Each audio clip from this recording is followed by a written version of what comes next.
First ever factory outlet, Mukunda Jewelries, KPHP, Somajiguda, Kottapet, Khammam. నమస్తే రమగారు. నమస్తే జయ. ఏదైనా చందమామ కథ చెప్తారండి? సరదాగా ఉండే కథ చెప్తాం. ఓకే. మంచి కథ, సరదాగా కూడా ఉంటుంది. పూర్వమట ఆదర్శముఖుడు అని ఒక రాజుగారు ఉండేవాడు. రాజు భలే గొప్పవాడు. ఆయన ఎంత మంచి మంచి తీర్పులు ఇచ్చేవాడు. తీర్పు అంటే చివరికి రిపోర్ట్ ఇచ్చిన వాడు వెనక్కి తీసుకెళ్ళిపోయేలాగా కూడా ఉండేవి కొన్ని. వదిలేండి మాలో మేమే సర్దుకుంటామనేవాళ్ళు. చాలా గట్టివాడు, తెలివైన వాడు. ఆయన ఐడియాస్ చాలా గొప్పవాడు అనమాట. అయితే ఆయన రాజుగా ఉండే కాలంలో రాజధానికి పక్కన ఒక ఊళ్ళో దండి అని ఒక బ్రాహ్మణ ఆయన ఉండేవాడు. ఈయనకి ఏంటంటే పొలం ఉంది, కొంచెము వ్యవసాయ పొలం ఉంది, కానీ ఇవి లేవు, ఎడ్లు లేవు. ఎడ్లు అయిపోయేసరికి బ్రాహ్మడు కదా, ఎవరిని అడిగినా వాళ్ళు ఎవరో ఒకళ్ళు తోలుతారు. ఓ ఆసామిని డబ్బులు ఉన్నాయని ఒక ఆయన్ని ఎడ్లు ఉన్నాయని అడిగాడు. ఏమిటి నాకు ఎడ్లు కావాలంటే ఆయన ఏమన్నాడు, సరే మా ఎడ్ల తోలుకోండి పంతులు గారు అని చెప్పాడు. ఈ దండ ఏం చేశాడు, ఓ జత మంచి పెద్ద ఎడ్ల సలీసుగా ఉన్న వాటిని తీసుకుని వెళ్ళాడు. తవ్వుకున్నాడు, దున్నుకున్నాడు నేల. దున్నుకున్న తర్వాత ఎడ్లను తోలుకొచ్చేసరికి వాళ్ళ ఆసామి నడవాలో కూర్చుని కంచం పెట్టుకుని అన్నం తింటున్నాడు. పొద్దుటి పూట సద్దన్నం తింటారు కదా. ఇది చూసేసరికి అలా అన్నం తినేవాడిని లేపు రావటం ఎందుకు లేని ఆయన చూస్తూనే ఉన్నాడు. ఆసామి ఇట్లా చూస్తూ ఉండగానే ఈ 2 ఎడ్లని కొట్టంలోకి తోలాడు. తోలి అన్నాడు, వెళ్ళిపోయాడు. ఏ నోటితోటి ఏమనలా, చెయ్యి ఊపాడు. ఈ ఆసామి అన్నం తింటూ ఎడ్లు 2 కొట్టంలోకి వెళ్తాం చూశాడు కూడా. ఓకే. ఓ గంట పోయాక ఆయన దారిని ఆయన పోయాడు. ఒక గంట పోయాక ఈ అన్నం తింటున్న ఆసామి చేయి కడుక్కుని దొడ్లో ఏవో సవరించుకుని వాళ్ళతో వీళ్ళతో కబుర్లు చెప్పి కొట్టంలోకి వచ్చి చూసేసరికి ఎడ్లు లేవు.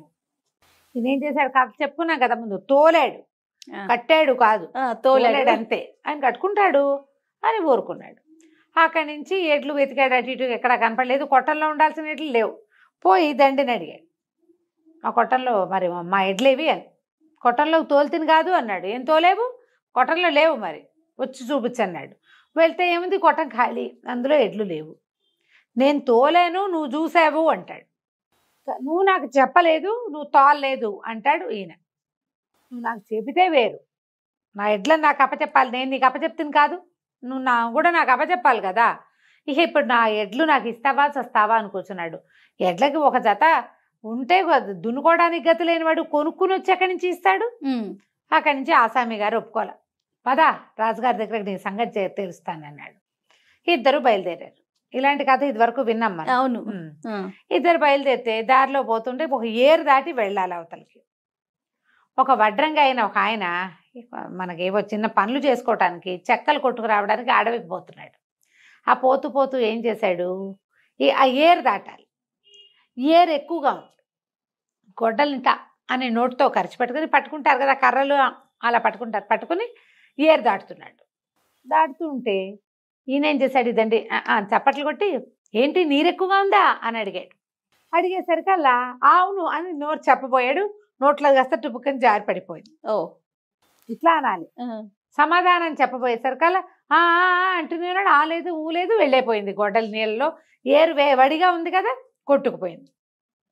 కొట్టుకుపోయేసరికి ఎవరెవరా బాప నాయన ఇంత పని చేసావు, నా గొడ్డలు నాకు తెచ్చి అన్నాడు. నేనేం చేశాను అయ్యా మధ్యలో అంటే, నువ్వు మాట్లాడిచ్చావు కాబట్టి నేను మాట్లాడా కాబట్టి ఇది కొట్టుకుపోయింది. ఇప్పుడు ఎవరి జవాబుదారీ, అంతే, తొలుత మాట్లాడిచ్చిన వాడు కాబట్టి నువ్వే నాకు ఇవ్వాలన్నాడు. అనేసరికి ఇప్పుడు ఏం చెయ్యాలి, ఆసామి అన్నాడు, మేము ఎలాగో రాజుగారి దగ్గరికి తీర్పు పోతున్నావు, నువ్వు కూడా రా అన్నాడు. ఆ ఏరు దాటితే బోళ్ళంత గడ్డి గాదం బోళ్ళన్ని కనపడుతున్నాయి. ఒక చెట్టు కింద ఒక అంత మేకల మంది ఉంది. ఆ మందంతా చెట్టు కిందే మేస్తుంది ఒక చోటే. అయితే ఏమన్నాడు, బ్రాహ్మణానికి నోరు ఊరుకోదన్నమాట. నాకు మళ్ళీ పాపం ముందుకెళ్తూ, ఏరా అబ్బి ఎందుకురా నీ మేకలు ఇక్కడే మేస్తున్నాయి, అదంతా పైన బీడంతా బాగా పచ్చిక బీడు బాగుంది కదరా పైకి అంటే, ఏమోనండి ఏం చేసినా ఇక్కడే మేస్తాయి అయ్యగారు, ఎవరిని అడిగినా సమాధానం చెప్పట్లేదు, మీరు ఎక్కడికి వెళ్తున్నారు అన్నాడు. మేము ఆదర్శముఖ మహారాజును చూడడానికి వెళ్తున్నాం అంటే, రాజుగారిని కనుక్కొని చెప్పండి, ఎందుకు నా మేకలు ఇక్కడే వేస్తాయో నాకు తెలియదు, తోలినా సరే మళ్ళీ పరిగెత్తుకుంటూ ఇక్కడికే వచ్చేస్తాయి. అక్కడంతా గడ్డి ఉంది బాగా, ఇక్కడ కొంచెమే ఉంది, అయినా సరే ఇక్కడే వేళ్లాడుతూ ఉంటాయి, అవి వెళ్ళవు. సరే బాగానే ఉంది. అక్కడి నుంచి ఇంకా కొంచెం ముందుకెళ్ళారు. వెళ్తే ఒక పెద్ద పాముల పుట్ట దగ్గర కొంచెం యువతలుగా నిలబడి ఇట్లా చూస్తున్నాడు దాంట్లోకేసి. వాళ్ళిద్దరు పక్కన ఒక ఆసామి ఒక వడ్రంగి ఇద్దరు ఉన్నారా, వాళ్ళు నోరు మూసుకుని ఉంచున్నారు, నడుస్తున్నారు. ఈ భట్టి గారికి దండికి తోచదనమాట. ఏమిట్రా అబ్బాయి పొట్లో చూస్తున్నావు అన్నాడు. అనేసరికల్లా ఈ పొట్లో ఓ పావుందండి, అప్పుడప్పుడు కాపాడుతుంది, కనపడుతూ ఉంటుంది. అయితే పొద్దున ఇందాక అది నేను ఇక్కడ చెట్టు కింద కూర్చుని పిల్లంగో బూదుకుంటుంటే ఇందులో నుంచి వచ్చిందండి, పొట్లోంచి జర జర జర జర పాకేసింది. ఒక గంట 2 గంటల తర్వాత వచ్చింది. అది ఇప్పుడు మళ్ళీ లోపలికి వెళ్ళబోయేటప్పుడు వెళ్ళలేదండి, అది వెళ్ళలేకపోయింది. వచ్చేటప్పుడు సులువుగా వచ్చేసింది, వెళ్ళేటప్పుడు ఎందుకు వెళ్ళలేకపోతుందో తెలియదు. చచ్చిపోయింది అది వెళ్ళటానికి, ఎంతసేపు పట్టిందో దానికి ఎందుకో తెలియట్లేదండి, ఎవరినైనా అడగాలన్నాడు. అని మీరు ఎక్కడికి వెళ్తున్నారంటే రాజు దగ్గరికి వెళ్తాం. అయితే రాజుగారిని అడగండి, పాము బయటకు వచ్చేటప్పుడు వేగంగా వచ్చి లోపలికి వెళ్ళేటప్పుడు తేలిగ్గా ఎందుకు వెళ్ళలేకపోతుంది, ఎందుకు టైట్గా వెళ్తుంది. మంచి ప్రశ్నే. ఈ 4 ప్రశ్నలు పుచ్చుకుని పోయారు. 2 తీర్పులు, 2 ప్రశ్నలు. తీరా వెళ్ళేసరికల్లా ఏమైంది, రాజుగారు సరే వీళ్ళందరినీ విచారించాడు. విచారిస్తే దండి ఏం చెప్పాడంటే, స్పష్టంగా ఎడ్లను నేను లోపల తోలానండి, నడవాలో కూర్చుని అన్నం తింటున్నాడు, అక్షరాలా చూశాడు. ఈయనేమంటాడు, నా చెప్పలేదండి అంటున్నాడు ఆసామి. అయితే ఈయన ఏమన్నాడు, ఆదర్శం ఒకటి తీర్పు చాలా బాగుంది, చూసి కూడా లేచి వచ్చి నీ ఎడ్లని కట్టుకోలేనందుకు నీ కళ్ళు పొడిపించేస్తా. రాముడు తను ఎడ్లు తీసుకెళ్ళినవాడు, ఇదిగో నీ ఎడ్లు అని నీకు అప్పచెప్పినందుకు ఆయనకి 4 పీకిచ్చేస్తా, చెప్పు ఈ తీర్పు నీకు ఓకేనా అన్నాడు. ఈ తీర్పు నీకు ఓకేనా, రిపోర్ట్ వెనక్కి తీసుకుంటావా అనగానే ఆసామి అన్నాడు, ఈ తీర్పు వదిలేండి బాబు, తను బ్రాహ్మణానికి 4 ఒకటి కత్తిరిచ్చేస్తానంటే పోనీ ఓకే అనుకుందాము, మళ్ళీ 2 కళ్ళు పొడి చేస్తే కళ్ళు పొడిపించేస్తాడు, 4 పీకిచ్చేస్తానన్నాడు. అనగానే వద్దులేండి, ఎడ్లు లోపల రావడం నేను చూశాను అనుకోండి, కళ్ళు చూసినా కూడా నాకు బుద్ధి లేనందుకు నా కళ్ళని నేను తిట్టుకుని నా ఎడ్లని నేను వెతుక్కుంటాలేండి, బ్రాహ్మణ ఆయన వదిలిపెట్టండి, నా రిపోర్ట్ వెనక్కి తీసుకుంటాను, టాటా బాయ్ బాయ్ అని వెళ్ళిపోయాడు. ఓకే, ఇప్పుడు 2వ వాడు ఉన్నాడు వడ్రంగి. బ్రాహ్మణ ఆయన మాట్లాడించడం వల్లే గొడ్డలి పోయింది, నీరు వడిగా ఉంది, అందుకే వీడు నోట్లో గొడ్డలు పెట్టుకుని నిదానంగా ఏరు దాటుతున్నాడు అని చూశాడు బ్రాహ్మడు. చూసినా కూడా అడిగాడు నిన్ను కదా, బ్రాహ్మడి కళ్ళు పొడి చేసేద్దాం, వాడి శిక్ష అయిపోయింది. ఇక నీ సంగతి ఏంటంటే, నీళ్లు వడిగా ఉన్నాయని తలూపి చెబితే సరిపోయేది, తలూపచ్చు, తలూపకుండా నోరు తెరిచి ఒకటి పళ్ళు పీకిచ్చేద్దాం నీవి, ఓకేనా అన్నాడు. వడ్రంగి వాడు అన్నాడు, ఎందుకు బాబు అంత కష్టం, పావల పెడితే గొడ్డలు వస్తుందండి, వద్దులేండి బ్రాహ్మణ ఆయన నేను క్షమించేస్తాను, నేను రిపోర్ట్ ఇవ్వను అని వాడు వెళ్ళిపోయాడు. బాగుంది.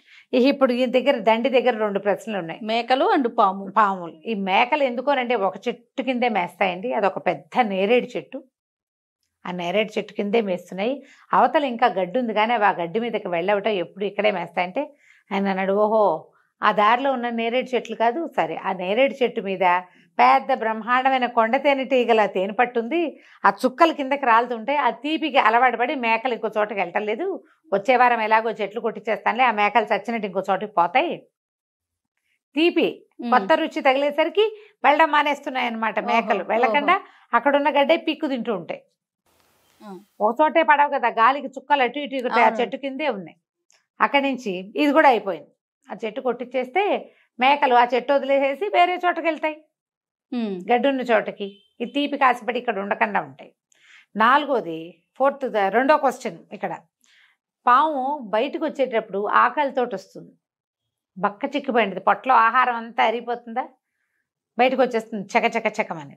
అది వచ్చేటప్పుడు ఏం చేస్తుంది, ఒక 4 కప్పలనో ఓ 2 అడవి కోళ్లనో దేన్నో మింగేసి వస్తుంది, తినొస్తుంది, అందుకని లావుగా అయిపోతుంది, లోపలికి వెళ్ళేటప్పుడు ఆ కంతలోకి అందుకని వెళ్ళలేకపోతుంది, అంతే బాబు బ్రెయిన్ పెడితే సరిపోయేది అని చెప్పాడు.